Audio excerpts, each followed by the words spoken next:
চিংড়ি মাছ দিয়ে আলু রান্না করব। তো এখানে পরিমাণ মতো তেল দিয়ে দিয়েছি প্যানের মধ্যে। এরপর পেঁয়াজ কুচি, স্বাদ মতো লবণ দিয়ে দিয়েছি। তো এখন 2-3 মিনিটের মতো পেঁয়াজটা একটু ভেজে নেব। এরপর আদা বাটা, রসুন বাটা আর সামান্য হলুদের গুঁড়ো দিয়ে আরও 2-3 মিনিটের মতো তেলের মধ্যে মশলাটাকে ভেজে তারপরে এর মধ্যে মরিচের গুঁড়া, জিরার গুঁড়া আর চিংড়ি মাছটা দিয়ে পানি দিয়ে মশলাটা আর চিংড়ি মাছটা ভালোভাবে কষিয়ে নেব।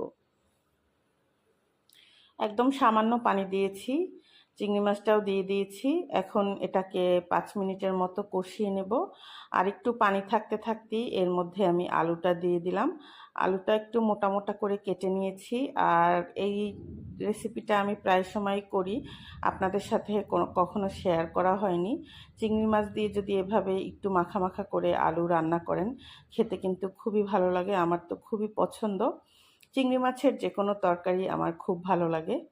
আর আলুটা এভাবে রান্না করলে আমার বাসার বাচ্চারা সহ সবাই খুব পছন্দ করে। তো পরিমাণ মতো পানি দিয়ে দিয়েছি, একদমই অল্প করে, আলুটা যাতে সিদ্ধ হয়। আর এরকম একটু মাখা মাখা ঝোল থাকতে থাকতে এটাকে উঠিয়ে ফেলেছি। এখন একটু ঝোলটা বেশি লাগছে, এটা এতটা থাকবে না। উঠানোর আগে আগে একটু জিরার গুঁড়ো দিয়ে নেড়েচেড়ে তারপর উঠিয়ে ফেলবেন। আপনারা চাইলে ধনেপাতা কুচিও দিতে পারেন।